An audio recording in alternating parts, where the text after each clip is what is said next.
Here's Country Music News International. My name is Lamitschka, and today on the show we have the famous Gary Morris. Gary, welcome to Country Music News International. Thank you very much. I'm glad to be here. Gary, it's your first time here with us, so can you please introduce yourself a little bit more to our readers and listeners? Sure. We'll start at the beginning. My first records came out in the early 1980s, and was lucky enough to have some hits pretty early. Wind Beneath My Wings won Song of the Year for me in 1980.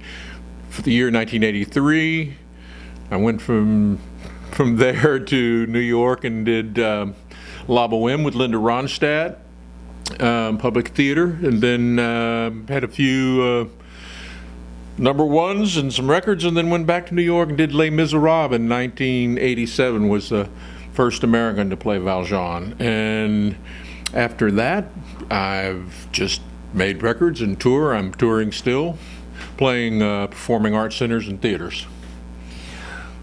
Folks, as you know, he's stabiling really low. He is a huge star in the US. So you probably better check him out on the internet. The best way is his website, which is GaryMorris.com, and I do a podcast too. So it's really interesting to me that, especially that we're getting to talk now, because since I started doing my podcast 2 or 3 months ago, I'm getting orders on my website from Slovakia, from all over Europe, and it's I know it's because of the power of the internet, which is reaching out. And I've had I also did television.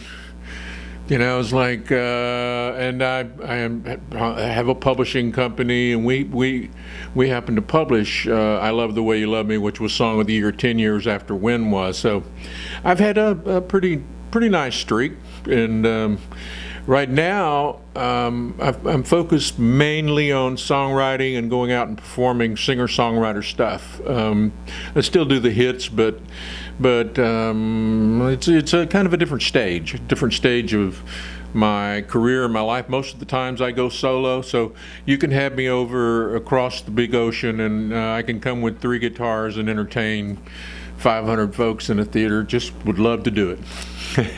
Folks, Nashville called him a legend, and he performed, as you heard, with such a lot of great people. Which was your personal favorite? You shared the stage or the studio? Wow, that's really hard, because I did duet with Lynn Anderson. I've sung with pretty much all of the big names. A night I'll never forget was George Jones and I did a show together, and we closed the night with us both singing Amazing Grace, which was just one of those things that you'll remember forever. But I love singing. I sang with Emmylou and Barbara and Dolly and Kenny and Willie, and just that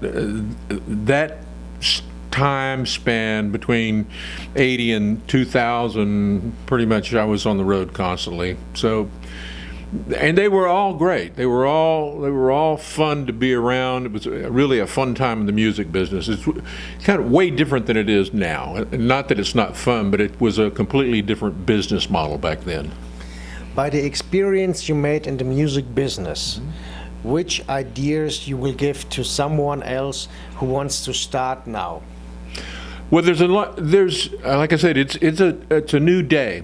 Understanding social media, what YouTube can mean to your career, that you're not just dictated by radio now. Back in the day, you had to have radio hits to actually be in front of the public eye, but now you need radio. I mean, that's a part of it, but social media plays a big part too.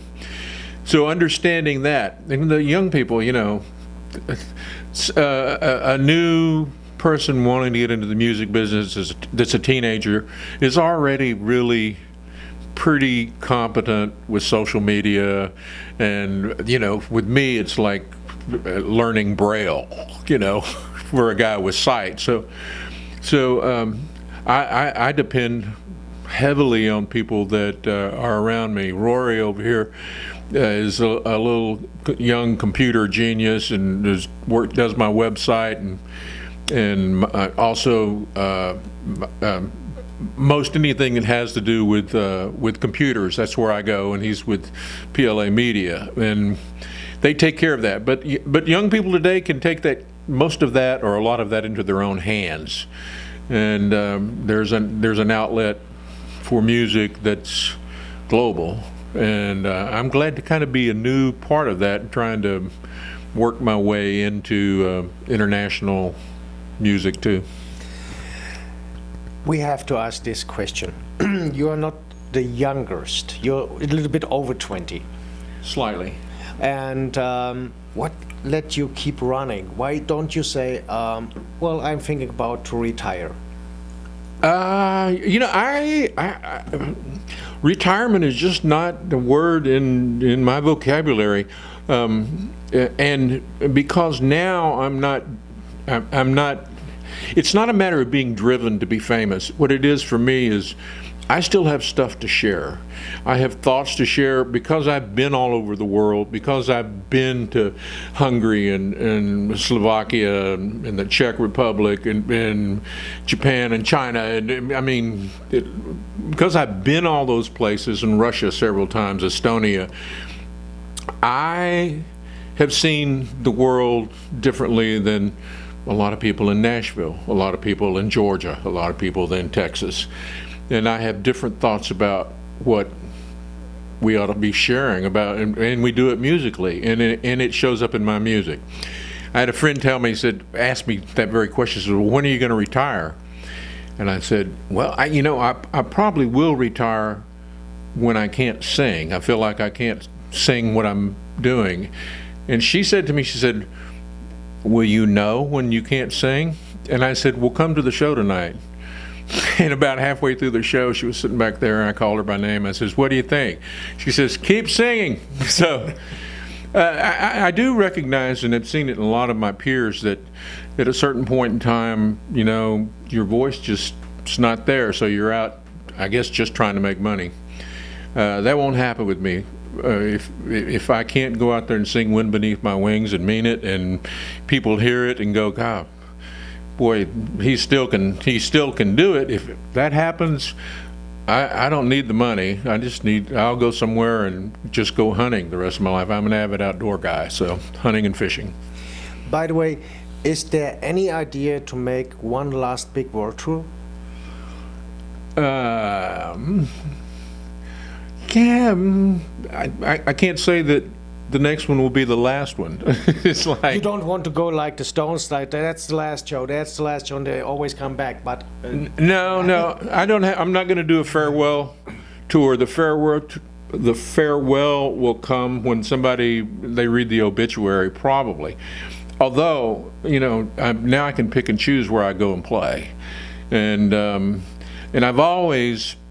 Even when I've gone over to Europe and played, I've picked places and times where I can do other things that I'm interested in, like I'm an avid fly fisherman, and I've been to Ireland and try to time brown trout fishing along with kissing the Blarney Stone, and so the same thing here. I schedule my work around fishing and hunting seasons and other things I like. And back in the day, you left January the 1st and got back home December 31st, and then you're left again. You're just always out. So I'm not doing that. So folks, the best what you can do is, when you want him for a concert, check first of all if there's a season for fishing or might be hunting. That's true. Then he will come to your country, and the best way to contact him, to book him, is... Right, go to GaryMorris.com. There's information up on my website about how to book me. Yeah, I'd love to make a trip over. My name is Christian Lamitschka for Country Music News International. Have a good one. We stay up to keep you posted here. Thanks. That was cool.